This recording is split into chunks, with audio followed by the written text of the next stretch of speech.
Okay. So today's guest happens to have captained the Mighty Hawks, the Aussie Rules Football team I have supported all of my life. And sure, there may be the odd fanboy moment during our chat.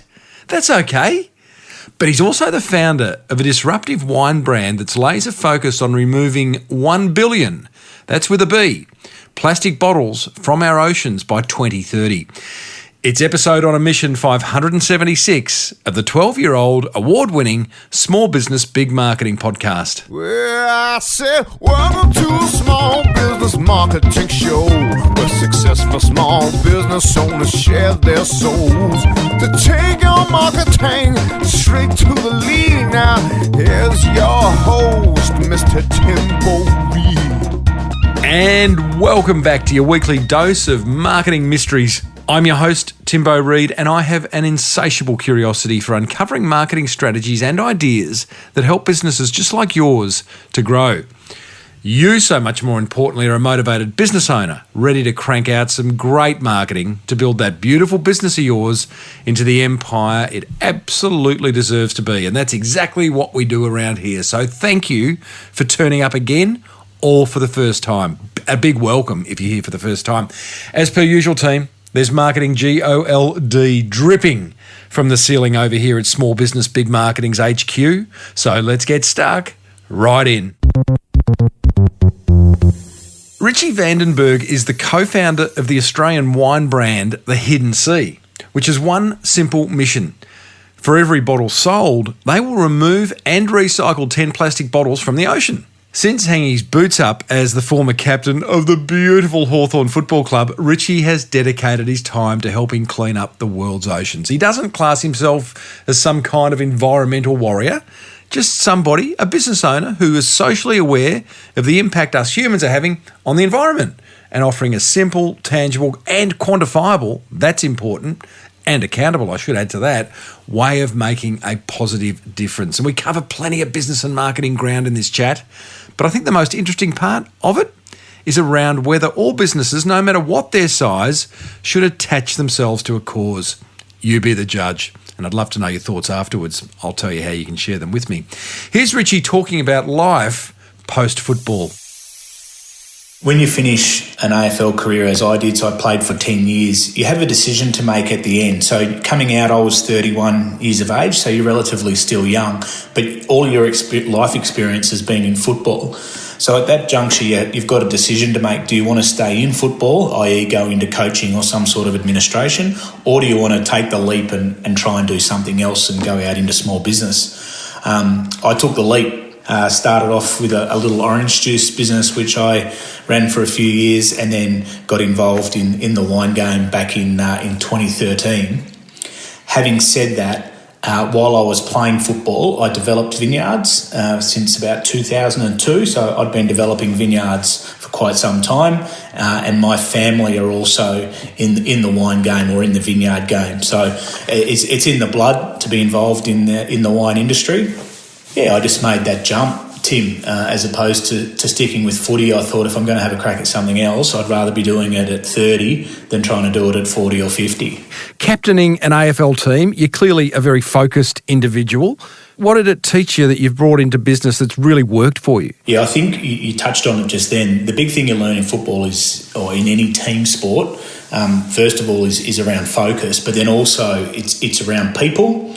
And it's around your ability to be able to get a collection of people together and then all be able to be striving for the same goal. And quite often, certainly in Australian rules football, where you've got people coming from all walks of life, city folk, country folk, all different states, backgrounds, religious backgrounds, ethnic backgrounds, etc., all coming together. But the common thing is the love of the sport, and you're all trying to win a grand final. So I think through elite sport, you learn a lot about working with people, and you learn a lot about teamwork and a lot about focus. Yeah, okay, and that's played out pretty well for you. So you start this orange juice business, you have a crack at that. That's your first foray into small business. You've got these vineyards happening on the side. The Vandenberg family is in wine. So what are your second generation, are you? Well, no. In terms of farming vineyards, I'm fourth, so it goes well right back. But in terms of going into the wine industry, I'm first. So always just been a farming family. So you got Vandenberg wines going along since 2013, and at some point you decide to create a brand called Hidden Sea. Why that decision? Yeah, so we started off in the wholesale markets, but what motivated Justin, my business partner, and I was we saw an opportunity in the wine industry. We still see the same opportunity to create a brand that acts like a brand, isn't so much a wine brand. Now, the difference between a wine brand and what we'd call a global brand is wine brands are typically built off provenance and region, and to market a brand, you're talking about the quality in the bottle, you're talking about where it comes from, etc., etc. And what we looked at was if you look at other categories like beer, there's no Heineken equivalents in the wine industry, or Red Bull or Coca-Cola equivalents. And we thought, is there an opportunity to build a brand first in the wine industry? And then obviously what goes into the bottle has to stand up as it does in all those other global brands. And through our experiences, both Justin in his previous life and mine with elite sport, I retired in 2007 and missed they won the ultimate prize in 2008, so I missed it by a year. But we both realised through those experiences that the reason you do these things is quite typically to do something with your friends, and we called it our friends of friends, and generally it's related to a higher purpose. So we knew we wanted to do something where we could galvanise a tribe, and we also knew we wanted to do something that was related to something bigger than ourselves. And how could we achieve that? And the story of the Hidden Sea and the provenance behind the Hidden Sea ties back to the Coonawarra wine region, which is where the Limestone Coast is, was once covered by the Great Southern Ocean. So the play on words is that it is the Hidden Sea. So the vineyards now sit on the Hidden Sea. And then that started our real affiliation with the brand. And then how do we link that to a higher purpose? And our ties back to the ocean just continued to evolve and evolve and evolve, until we eventually landed up where we have in our recent iteration. A great opportunity to create a story, which many products don't have. Good brands do, but many products don't. Before we talk about like that whole Hidden Sea thing, I'm just interested to understand a little bit more deeply, Richie. You wanted to create a brand that acts like a brand. Okay, so I think I agree with you that there's no Heineken or Coca-Cola in the wine industry, or is there? What about, I can only talk from an Australian point of view because I don't understand, I don't know the international wine market, but Penfolds is a pretty big brand. It's a big brand in Australia. So are you talking, when you say to create a brand that acts like a brand, are you talking at a global level or something different? The ultimate utopia is at a global level. But I think what we're trying to do is we're trying to start with the consumer first and the brand first and then work your way back. Whereas what we do in the wine industry is we go and curate the vines, we grow the best grapes we possibly can, we make it into the best wine we can, and then we send it to the market and say, here's our wine, we hope you like it. Whereas what we're trying to do is we're trying to galvanise a tribe of people behind our mission, which is to pull plastic bottles out of the ocean, but people that also share a passion for wine. So the idea there is that, and they're not necessarily that passionate, because at the price point we're playing at, it's people who enjoy wine, they enjoy the social element of wine, but the thing that galvanises them is this mission that we have to pull the 1 billion plastic bottles out of the ocean. And to take it a step further, you go back. Sorry, Tim. No, don't, please. Let's not lay blame, Richie. Let's just. But I just wanted to understand working backwards, because I interviewed Jeff Bezos's shadow a few months ago. He'd just written a book called Working Backwards, which is Amazon's approach to product development and innovation. And it's very simple. You start with the customer and work backwards. So the first question is, what does the customer want? What problem does the customer have that is currently not being solved by other brands in the marketplace? Was there really, and I guess there was there a bunch of people that you identified, a big enough bunch to develop a brand around, that were going, geez, I like wine, but I really only want to buy wine if it's going to save the world in some way, shape or form. Did you go to that length to identify that niche and then create a product for them, or you just thought there probably is a bunch out there like that? I think when you're living and breathing what we're doing, it's a bit of top down, bottom up. So you're working both ways. So we're always trying to understand what it is that the consumer wanted, but then understanding in the wine industry what your limitations are with product. So how do you get those two to come together? The gap that we absolutely saw was in the wine industry. We don't believe that anyone yet is doing a good job of acknowledging and then providing a product to these socially conscious consumers. I think the latest statistic is something like 70% of most recent surveys of wine consumers have a social conscious element to them. So when we started, I reckon it was around 49% was coming out of the study. So it is growing, and I don't think that's just limited to wine. And we felt that in the wine industry, because we're also tied up with provenance and where the wine came from, no one was servicing those customers, and that's what we're attempting to do. So you've got a brand called Hidden Sea. The mission is to remove 1 billion plastic bottles from the ocean by 2030. You remove 10 for every bottle sold, and you remove 100 for anyone who joins your newsletter, okay? So this is all pretty good stuff. So many questions come out of that, though, Richie. First of all, how does it work, and how do we know you're actually doing it? How are you being held accountable? So talk us through the mechanics first of how are these 1 billion plastic bottles being removed? Yeah, so I mean the authenticity to it all is absolutely critical, and that goes to the heart of who Justin and I are. But I think the first thing is we're not making a commitment to donate money out of a share of profits. What we're saying is we are committed to, for every bottle of wine we sell, we will pull 10 plastic bottles out of the ocean. So that's a distinction in itself. The next part is how does our consumer understand or believe that what we are doing, we are going to deliver on. So we've made a promise that if you buy the wine, the 10 plastic bottles come out. We have then partnered up with the Richie Project. Now, the Richie Project, who's based out of Denmark, it's a Danish company. They have the soldiers or the people on the ground who actually go, they're fishermen typically, pull the plastic out of the ocean and then package it all up using blockchain technology. So they have to log on with mobile phones and they're tracked. So if you go on one of our bottles, you can QR scan on the bottle and it'll show you where the plastic is coming from. And so that's all tied back into the Richie Project. So the plastic is pulled out by those guys. It then goes through the waste banks and then off for the various recycling. Now, not all plastic these days, technology is not up to the point where we're able to recycle all of the plastic. So there are a few issues there where it doesn't all become reusable, so to speak. But the problem we've committed to solving is actually pulling it out of the ocean.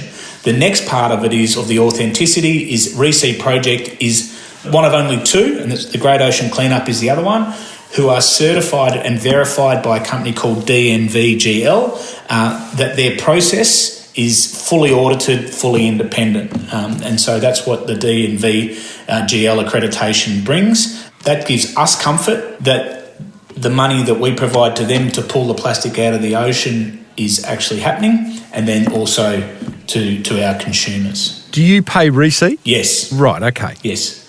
So we pay Richie directly to then go and pull the plastic out. Do they charge, I mean, how much can you reveal there? I'm quite fascinated as to how that works. Do they charge by bottle pulled out of the ocean, or do you pay a yearly contract fee, or how does that work? Yeah, if you jump on their website, you'll see that it's all there on the website, and it's done by the kilo.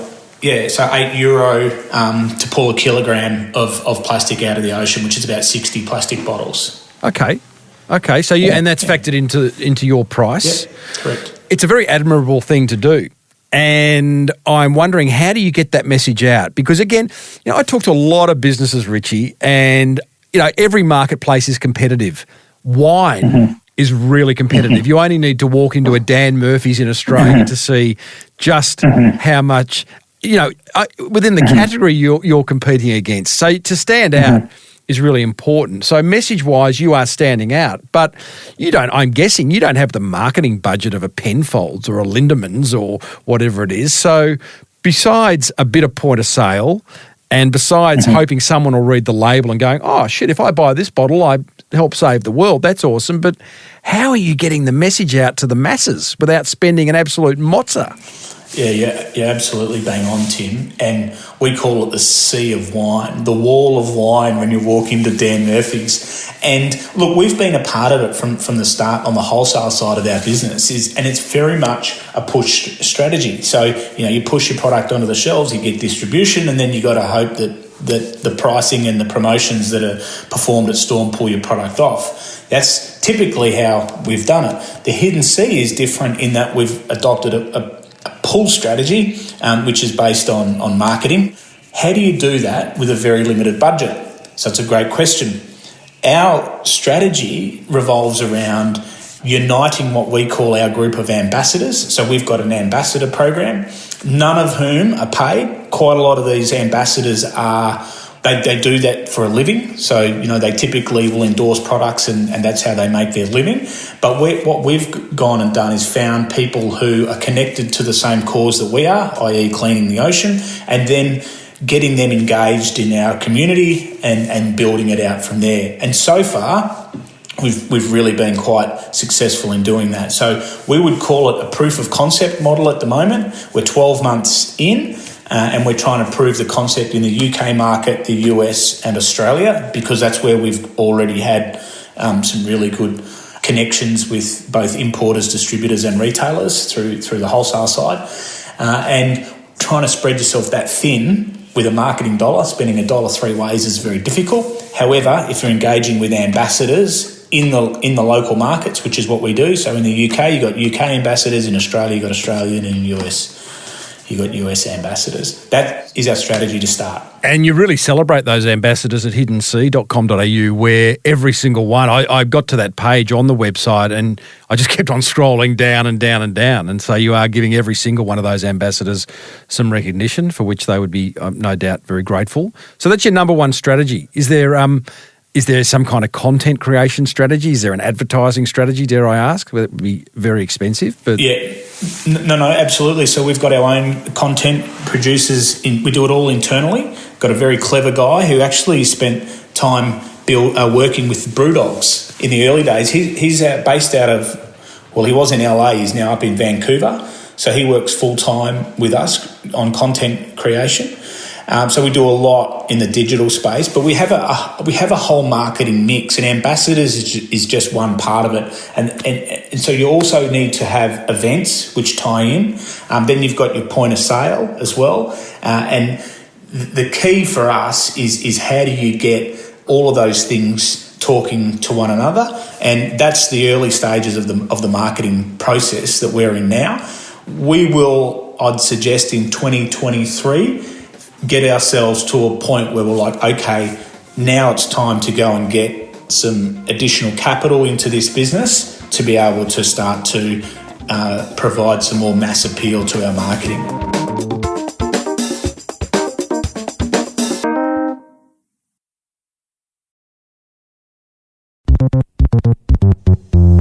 correct me if I'm wrong here, Richie, you are a for-profit business, aren't you? As opposed to a social enterprise like, say, Thank You, that reinvests all money. I mean, everyone gets paid and their salaries, all that kind of gets sorted, and then all profits get reinvested into the business to address the cause. In Thank You's case, it's putting water in third world villages. But you're a for-profit business that is using a cause and doing good, using a cause to be a point of difference. Am I correct? Yes, correct. So there's two parts to that.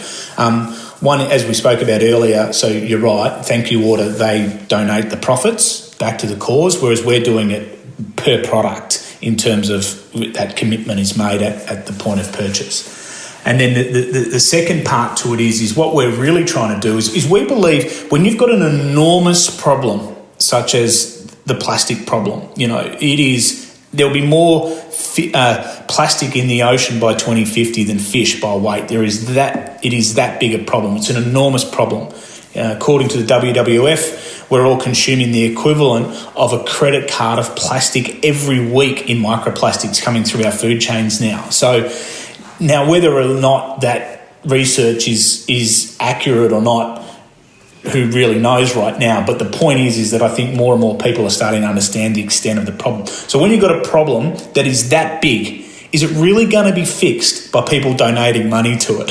So what we're trying to prove is that if we can build a business at scale, which can then solve a problem at scale. So you're basically trying to say, can capitalism and social enterprise intersect to achieve an outcome? Because the more successful we are, the more chance you have of solving the problem. Now, we're one small little wine company. We cannot solve the problem on our own. We get it. But if the model is proven and that consumers talk with their feet and want to buy products that are actually committed to solving problems, and then some of the bigger brands in the world commit to doing that, then all of a sudden you can solve these problems. And so in the same way, one person feeling like they just buy one bottle of wine, what difference are you really going to make? Well, one person didn't create the plastic problem, but we all use plastic. And so it's we're playing our part in amplifying it. And while we're amplifying the message, at the same time, we're helping to solve the problem. And then hopefully that grows and grows, and then you solve the issue. And I think the consumers, there's a difference between, greenwashing and being authentic. So you've got to make sure you're not crossing the line there. And as long as you've got that authenticity, I'm convinced that consumers out there want to feel a part of something bigger than themselves. Absolutely. And there's no doubt that as the generations go, I mean, I look at my kids who are all in their 20s now, mad Hawthorn supporters, by the way, Richie. Good on them. Exactly. They are much more sensitive to brands and the harm they're doing, or the good that they're doing, than my generation was. Our father's generations probably didn't even give much of a thought to it. So we're seeing this, it's almost a hockey stick growth in terms of awareness around brands that are doing good versus those that aren't. Do you think, and you're relatively new to this in terms of creating a brand attached to a cause, but when I saw the email that came from your publicity agency about what you were doing, I'm like, maybe every single brand, maybe every business, product or service should attach themselves to a cause. Maybe it should be, part of starting a business when you register at ASIC. What are your thoughts around that? Well, we truly believe it comes back to authenticity. So if your brand is not able to live and breathe what you say it is you're setting out to do or setting out to achieve, then I think the consumer will see through it. So just attaching yourself to a cause and thinking that that's going to be enough, I'd be very surprised if that will be enough for the consumer at the end of the day. And that's why we live and breathe it with everything we do. And now COVID's been quite difficult in many respects because we've been housebound now for 18 months, certainly here in Melbourne. But you have to live and breathe your brand, and if you do that, it works. But if not, I don't think it will, Tim. Totally agree with that. Tell me, just at a wholesale level, because you are dealing with the Dan Murphys and some pretty big players in the FMCG market and trying to get shelf space, I'm guessing it hasn't, but has attaching yourself to this cause helped in any way in getting in to a retailer, in getting good shelf space, in getting in-store promotion, or they just go, you know what? What's your best price? The hardest market for us has been Australia. We really got going over in, funnily enough, Justin moved up to Scandinavia, up to Copenhagen, and we've got a lot of traction in the Nordic markets. Now, the Nordic markets are well ahead of the rest of the world when it comes to recycling and their awareness around the issues in climate change, plastic waste, etc. The way their programs work, we're living in an archaic world down here. Those markets have really got going for us. In the UK, what it has done for us in the UK, so in the UK we're now in Sainsbury's, the Coop, we're about to go into Asda, and we're trying to crack Tesco over there as well. What it's done is it's given us a reason to have a conversation, a reason to provide them with something different that they don't already have. Now, it opens the door, but you've still got to get past the gatekeeper. You have to be able to provide them with all the commercials, the margins that they're after. All the questions you're asking me, how are you going to pull it off the shelf? How are you going to drive consumers to the product? You've still got to answer all of those questions. And we've got a very extensive brand strategy deck, which has evolved and addresses each of those. And I think by having the conversation not just about the wine and about something else also makes it interesting for PR. So we find we're able to get a lot more PR over in the UK, which becomes more mainstream, and that helps when you're pitching. You mention a great point about it's a reason to have a conversation. And you know, so many businesses don't. They just think, I've got a product or a service now. You know, the person I want to distribute it, they'll be interested because I've got a product or a service. But that's not enough. You know, in a world of parity, having a hook to hang your hat on and to tell a story from, it's so powerful. I remember personally when I worked in advertising for many years, and I left to go and work at Reach with Jim Steins. And Jim and I worked on a project for 3 years. Jim had this idea. For listeners, the late Jim Steins is an incredibly well-known AFL footballer and a guy with a big heart who started a charity called Reach that helps young people at risk. Jim had this idea about taking 40 CEOs and 60 young people at risk away for 3 days for 3 weeks to New Zealand. It was a really big idea. It was going to raise $1 million for Reach. We ended up making that idea a bit simpler and easier. But my point here is Jim was very good at starting the conversation, at opening boardroom doors, and after that he'd step aside and I'd go in and have the marketing discussion or the business discussion. And I think every business could learn from that and from what you said, which is, have a reason for a conversation. Yeah, have a reason to get the door open, and whether it be a cause that you've attached yourself to. In Jim's case, every CEO in Australia wanted to meet him, so that was use that asset in your business, because if you don't, you're wasting it. Yeah, absolutely, and we support that with data and survey information, which you get through industry bodies. And by being able to go into them and say 70% of your consumers are socially conscious, this is who we are and what we do, bang, the two come together and you can have the conversation. Now, at first, for some buyers who have a bent towards looking at it through the lens of wine and wine quality, people would say to us, you've got to have it's got to be at this quality level. We're like, no, we understand the wine quality piece, but this consumer sees value in paying for this product based on the fact that the wine in the bottle is one element, but then also they feel connected to something other than just having a glass of wine. And that gives them that sense of purpose, which is what drives the value in the product. So our wine, we over-deliver at the price point is our mantra. But you've got to try and find a way to be able to add value to that. And that's where the magic happens when you're having these conversations with buyers, because wine quality is very subjective. I can pour 5 glasses of wine in front of just about anybody at different price points, and very rarely will people be able to get the order of pricing right. It's quite a difficult thing. So it is subjective. So you've got to be able to overcome that. You've got to be able to convince the buyers that your wine quality is there, but you're also offering this additional value to their customers, your consumers. Richie, you are well underway of building a brand now. Many winemakers don't. They sell products. What are you finding most difficult in running the Hidden Sea business, and what do you do about it? The hardest thing for us really has been the fact that we've been very disconnected over the last 12 months through COVID. Pretty much our lives have existed via a screen, and when you've got a promise which involves being engaged with a tribe or a community of people, we haven't been able to get out and do anywhere near the amount of events we would like to do, for example.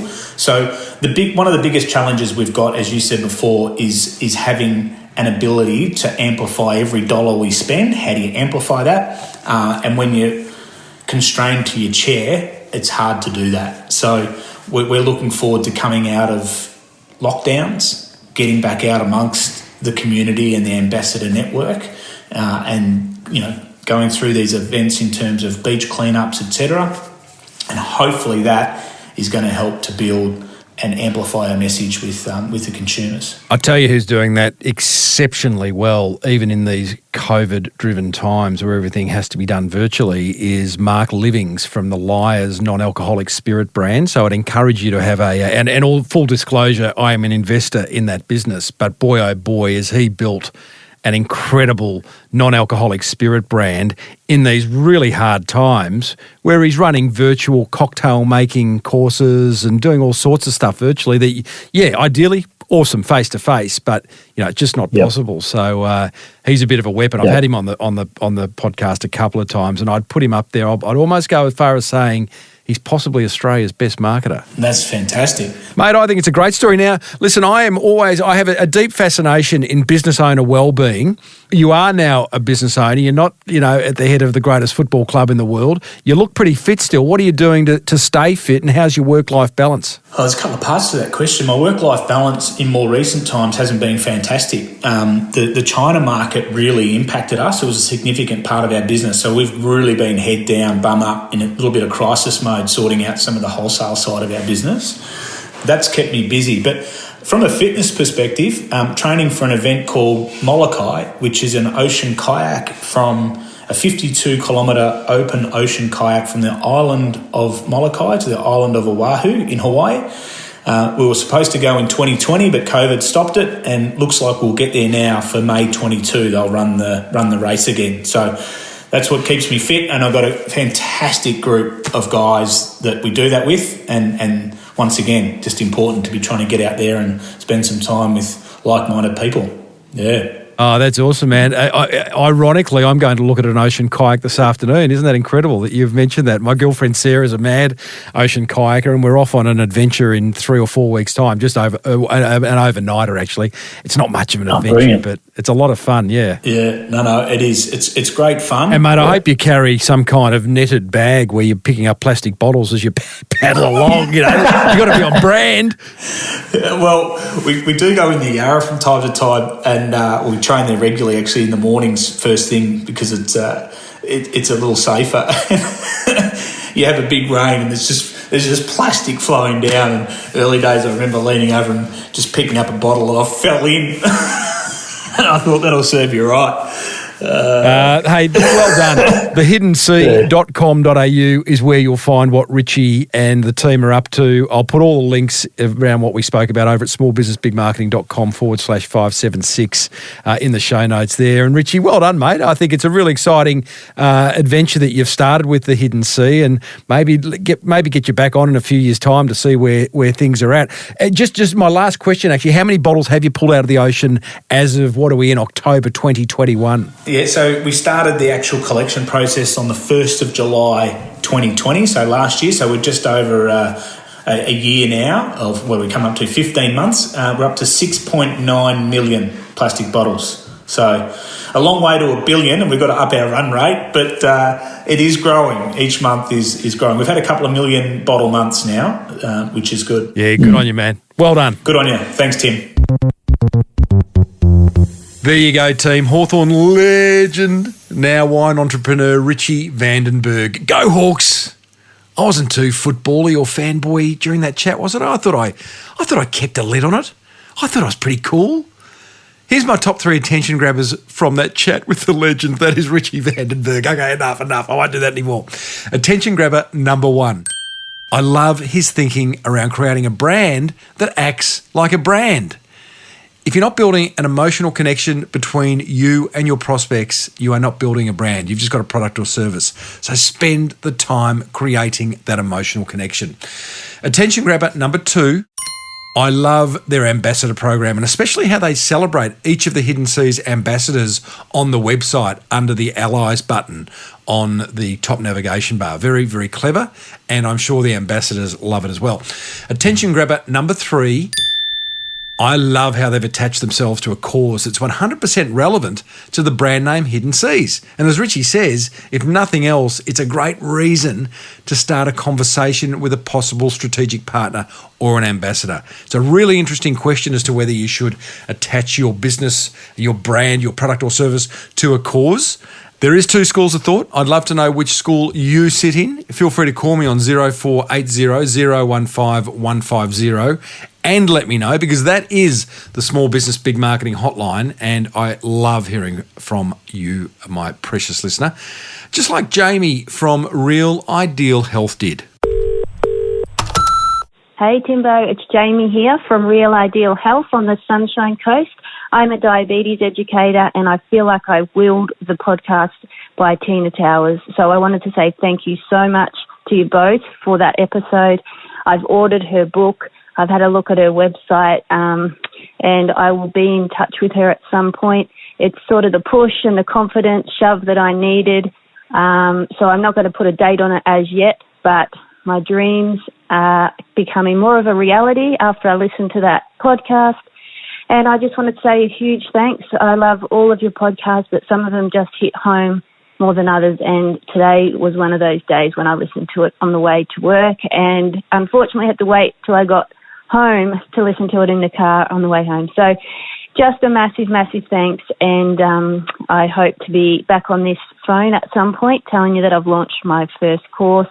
Very keen to get the content out there. As a diabetes educator, I think there's a huge market for it and a huge need for it. So, yeah, thanks again. Bye. Hey, thank you so much, Jamie, for reaching out. The Tina Tower episode 561 was a cracker. One of the more popular episodes of recent times was all about how to turn your knowledge into $1 million online course. So if you haven't listened to that, episode 561, and you probably as a business owner are standing on a mountain of knowledge and you may want to add another revenue stream to your business, then that is a good episode to listen to. And it doesn't mean you have to create, $1 million online course. What if you created an online course that generated extra $100,000 a year? Hello, that's a new Range Rover. That's an extension. Pretty good. There is massive upside to having a course. I am going to produce a podcast course at some point in the near future. Look out for that. I will let you know more about that as it comes to hand. But enough of the rant on courses. Check out tinatower.com/Timbo if you would like to learn how to start a course. And if you buy something on that link I just read out, tinatower.com/Timbo, you'll get a free copy of my book, The Boomerang Effect. Next episode, you and I catch up with another business owner, I should say, on a mission, who's built a clothing brand laser focused on upskilling homeless youth so they can get employment in the retail industry. It's a great story, it's a great brand, and there are some really, really good marketing insights from a business owner who's 28, young bloke. Hey, he tells us what that generation's up to, something that some of us of a certain age can sort of lose touch with, if you know what I'm saying. If you'd love to know how and why to create helpful marketing in your business and for your business, then grab a copy of my book, The Boomerang Effect, over at smallbusinessbigmarketing.com. I would love to hear from you. Please give the hotline a buzz. Tell us what you think of the show, or tell us some marketing that's working for you. 0480 015 150. There's 575 more episodes on your favourite podcast app of this podcast, the Small Business Big Marketing podcast. And as has been the case for the past 12 years, this podcast was fronted by me, Timbo Reid. All music and associated sounds lovingly gifted to me by Lockie Doley. And then conductor, producer extraordinaire Romy Sher makes sense of the madness. Until next time, thank you so much for tuning in. May your marketing be the absolute best marketing. Bye for now.